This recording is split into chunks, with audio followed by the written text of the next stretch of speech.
Moi, je te le déclare, tu es pierre, et sur cette pierre, je bâtirai mon église. Je te donnerai les clés du royaume des cieux. Tout ce que tu auras lié sur la terre sera lié dans les cieux, et tout ce que tu auras délié sur la terre sera délié dans les cieux. Les trois métaphores que Jésus emploie sont très claires. Pierre sera le fondement, le roc, sur lequel s'appuiera l'édifice de l'Église. Il y aura les clés du royaume des cieux pour ouvrir ou fermer à qui lui semblera juste.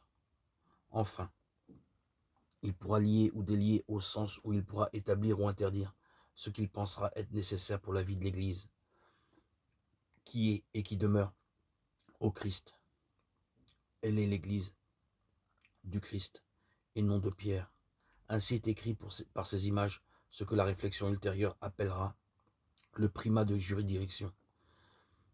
Cette position de prééminence que Jésus a voulu conférer à Pierre se retrouve également après la résurrection. Jésus charge les femmes d'emporter l'annonce à Pierre. Marc 16, 7.